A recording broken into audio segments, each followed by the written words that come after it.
संस्थापका च धर्मस्य सर्वधर्मस्वरूपिणे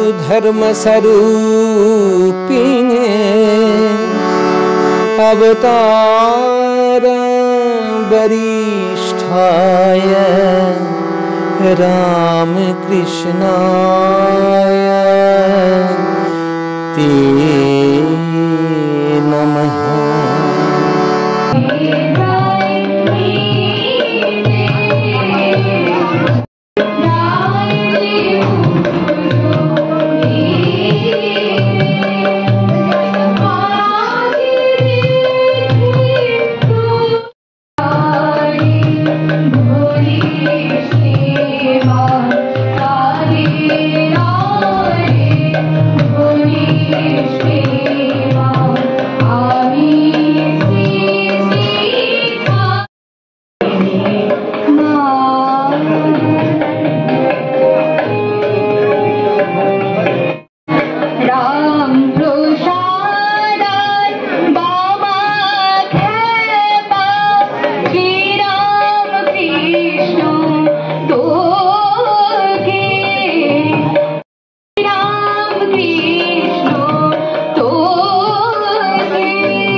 नमस्कार। रामकृष्ण वेदांत आश्रमेर पक्ष থেকে स्वामी राघवानंद सह सम्पादक जी आज अवतार वरिष्ठ भगवान श्री रामकृष्ण तार जन्मतिथि गोटा विश्वव्यापी आज तार जन्मतिथि आनंद सहकारे पालन करा होच्छे। कारण मानुषगुलोके ताके स्मरण करछे तार आशीर्वाद कृपा जी तिनी चाइतेन जे मानुषगुलोर चैतन्य होक। कारण तार बाणी छिलो एटा मानुषगुलो चेतना फिरे पाबे जे चेतनाते मानुषगुलो अज्ञानके भूले गिये ज्ञानेर पथे चलबे। मानुष मानुषके भालोबासते शिखबे। तिनी एमनई एक मानुष छिलेन तिनी बोललेन जे जीवंत देवता मानुष देवता मानुष भगवान मानुष ईश्वर এই যে বার্তা তিনি বললেন যে মানুষের মধ্যেই তিনি রয়েছেন, তিনি ছাড়া অন্য কিছু নেই।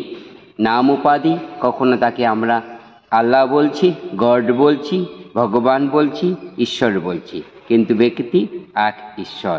এই যে বার্তা তিনি কিন্তু জগতের মধ্যে দিয়েছেন এবং মানুষগুলোকে শিখিয়েছেন মানুষের ভেতর থেকে আসুরিক বৃত্তিগুলোকে সরিয়ে দিয়ে দৈবী সম্পদকে কি করে জাগাতে হবে। মানুষ মানুষের পাশে থাকবে সেটা কিন্তু তিনি একদম প্র্যাকটিক্যাল নিজে করে দেখিয়েছেন এবং তার পরম্পরা তার শিষ্যরা জগৎজননী মা শারদা, স্বামী বিবেকানন্দ, অবেদানন্দজি এবং তার পার্শ্বদবৃন্দ এবং পরম্পরা রামকৃষ্ণ বাবদারা এখনও কিন্তু সেই পতাকাটি তাদের হাতে রয়েছেন। এই বার্তা কিন্তু এখনও সংসারের প্রত্যেক মানুষের কাছে তার জীবনের যে জীবনযাত্রা সেটাকে সহজ সরল করে পাঠিয়েছেন। 190তম আজ জন্মতিথি চলছে তার।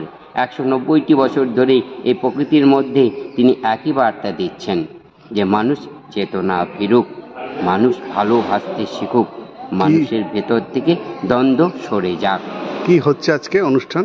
আজ সকাল থেকে ভগবান শ্রী রামকৃষ্ণ দেবের মঙ্গল আরতি দিয়ে শুরু হয়েছে ভোর 5টা থেকে। 8টার পর থেকে তার বিশেষ পূজা শুরু হয়েছে। এখন তার ঠাকুরের ভোগ আরতি হবে। ভোগ আরতির পর হোমযজ্ঞ হচ্ছে এবং ভগবানকে নিয়ে আজ রামকৃষ্ণকে নিয়ে তার অনুধ্যান চলছে এবং সঙ্গীত করছে। ভক্তরা নিজেরাই আসছে, এসে এখানে তারা সঙ্গীত করছেন এবং ডিপি আচার্য রয়েছেন, উনি ভগবান শ্রী রামকৃষ্ণের তার জীবন অনুধ্যান আলোচনা করবেন এবং ভক্তরা সঙ্গীত পরিবেশন করবে। দুপুরে এখানে প্রসাদের ব্যবস্থা রয়েছে। আমরা ভেবে নিয়েছি 3.5 থেকে 4 হাজার ভক্ত সমাগম আজ এখানে হবে। তাদের জন্য সেভাবে প্রসাদের প্রস্তুতি নেওয়া হয়েছে। এবং একটি সুখবর যে এই যে শিলিগুড়িবাসী তারা প্রত্যেকেই চেয়েছিল যে রামকৃষ্ণ বেদান্ত আশ্রমে একটি প্রসাদ কক্ষ হোক, যেখানে এই রোদের মধ্যে বৃষ্টির সময় ভক্তেরা মাঠে দাঁড়িয়ে দাঁড়িয়ে প্রসাদ নিতেন, বসে প্রসাদ নিতেন, তাদের কষ্ট হতো। সেই প্রসাদ কক্ষ শিলিগুড়িবাসী কিন্তু এটার পেছনে সবাই সহজভাবে এগিয়ে আসছে এবং তারা এই প্রসাদ কক্ষটি কমপ্লিট করে ফেলেছে। এখন আমাদের ফিনিশিংয়ের কাজটাও হয়ে গেছে। আজ কিন্তু এই কক্ষর মধ্যেই প্রসাদ দেওয়া হবে। আমরা অপেক্ষা করছি এই কক্ষতেই আগামী 8ই মার্চ এই রামকৃষ্ণ বেদান্ত আশ্রমের পক্ষ থেকে প্রত্যেক মাসের সেকেন্ড শনিবার মেডিকেল ক্যাম্প করা হয়, আই চেক আপ করা হয়। হিমালয়ান আই ইনস্টিটিউট এরা থাকে। এবার ইনার হেলথ এনারাও আগিয়ে আসছে যে মানুষগুলো চোখ অপারেশন করতে হবে, অর্থাৎ সমাজের মধ্যে যারা পিছিয়ে রয়েছে অর্থের জন্য তাদের চোখ দুটোকে বলিদান দিতে হয়েছে, অর্থাৎ তারা অন্ধ হয়ে যাচ্ছে, সেই মানুষগুলোকে সহযোগিতা করবার জন্য এই প্রতিষ্ঠানটি ইনার হেলথ ওনারা আগিয়ে আসছে। তারা বিনা পয়সায় এই অপারেশনের খরচাটি তারা দেবে 8 তারিখে। হ্যাঁ, আগামী 8ই মার্চ। আমি শিলিগুড়িবাসীর মানুষের কাছে এটাই আবেদন রাখছি, আপনারা যদি এই ধরনের পেশেন্টগুলো দেখুন, নিয়ে আসুন সাথে করে আগামী 8ই মার্চে রামকৃষ্ণ বেদান্ত আশ্রমে। এখান থেকে তাদের প্রসেসিং করে আমরা পাঠিয়ে দিব হিমালয় ইনস্টিটিউটের কাছে। তারাই বিনামূল্যে তাদেরকে কিন্তু এই অপারেশনটি করিয়ে দেবে। যদি এই ধরনের লোক থাকে আগিয়ে আসুন, সহযোগিতা করুন, কারণ আমি চাইবো মানুষ মানুষের পাশে থাকুন। আমরা সবাই মিলে এক ভ্রাতৃত্ব, ঈশ্বরের সন্তান। তো এই ভাবনা কিন্তু ভগবান শ্রী রামকৃষ্ণের, যে আমরা ভগবানের সন্তান, সবাই সবার সাথে থাকি, সবাই সবার পাশে থাকি, এই ভাবনাটি সবার মধ্যে থাকুক। এটাই কিন্তু শ্রী রামকৃষ্ণের বার্তা। আজকে ঠাকুরের জন্মতিথি এবং আমাদের এই সম্প্রতি 21শে ফেব্রুয়ারি ভাষা দিবস আমরা অতিক্রম করলাম। তো ঠাকুরের একটাই ভাষা আমরা বেশি লক্ষ্য করেছি, যে সবসময় তিনি মা মা বলতেন। মা মা বলতে বলতেই তিনি মায়ের দর্শন পেয়েছেন এবং সেখান থেকে বিরাট আধার, আলোর আধার ঠাকুরের মধ্যে আমরা মানে প্রতিফলিত হয়েছে। এই যে ভাষা মা, মাতৃভাষা, মায়ের ভাষা, মা মা বলে গেছেন ঠাকুর। মা মা বলেই কিন্তু ঠাকুর কোনো বিদ্যালয়ে যাননি, কোনো বিশ্ববিদ্যালয়ে যাননি, আজকে যুগ যুগান্ত ধরে ঠাকুর কালজয়ী হয়েছে। তিনি বলতেন যে দেখো, নারীদের মধ্যেই কিন্তু সেই শক্তি রয়েছে। সহজ সাধনাই হচ্ছেন মাতৃ সাধনা। জগতের প্রত্যেকটি নারী, তাদের মধ্যে সেই চেতনাটি, শক্তিটি রয়েছে। কি রূপটি রয়েছে? মা। তারা সংসারের ভোগের বস্তু নয়, তারা সংসারে কর্মচারী নয়, চাকর নয়। যে বৃত্তিগুলো সমাজের মধ্যেই ছিল, শ্রী রামকৃষ্ণ সেটার বাদ কিন্তু ভেঙে দিয়ে তিনি প্রতিষ্ঠিত করলেন, জীবন্ত দেবতার পুজো করলেন। কি করে করলেন? জগৎজননী মা শারদাকে তিনি ষোড়শী রূপে পুজো করলেন, যার মধ্যে তিনি কি করলেন? নারীদের মধ্যে সেই শক্তিকে জাগরণ করলেন, যে নারীদের ভেতর কি রয়েছেন, সেই মা রূপে তিনি শক্তি রূপিণী। আমরা বলি যা দেবী সর্বভূতেষু মাতৃরূপেণ সংস্থিতা। এই মা ছাড়া কিন্তু জগতের আর কিছু নেই। এবং সহজ সাধন যখনই আমরা মা ভাববো, তার প্রতি কিন্তু তার আমাদের শ্রদ্ধা, প্রেম, করুণা, ভালোবাসা আরও জেগে উঠবে।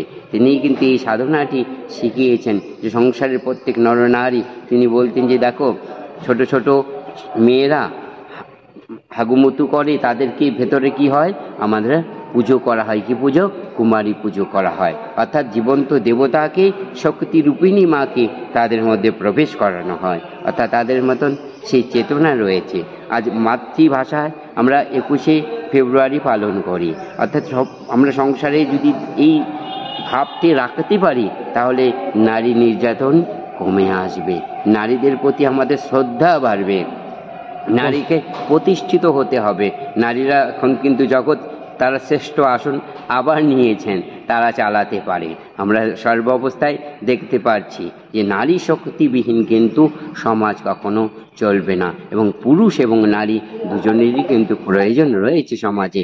তা কেউ কাউকে উপেক্ষা করে কিন্তু চলবার কোনো পথ নেই। সেই জন্যই আমরা এই মা নারী দিবসে মাতৃভাবটি আমরা চাইব প্রত্যেক মানুষের মধ্যে এটাই চেতনা আসুক। শ্রী রামকৃষ্ণেরও কিন্তু এটা একটি বার্তা রয়েছে। প্রণাম প্রণাম। প্রণাম, নমস্কার। সবাই ভালো থাকবেন। আগামী 8ই মার্চ সবাই আগিয়ে আসুন, মানুষের পাশে আমরা সবাই একত্রিতভাবে থাকি এবং ব্লাড ডোনেশন ক্যাম্প আছে, আগিয়ে আসুন। যে মানুষগুলোর আমরা কিছু ব্লাড দিয়ে সহযোগিতা করতে পারবো এ রামকৃষ্ণ বেদান্ত আশ্রম আয়োজন করবে। আপনাদের সবার সহযোগিতা আমরা চাচ্ছি। ধন্যবাদ, নমস্কার সবাইকে।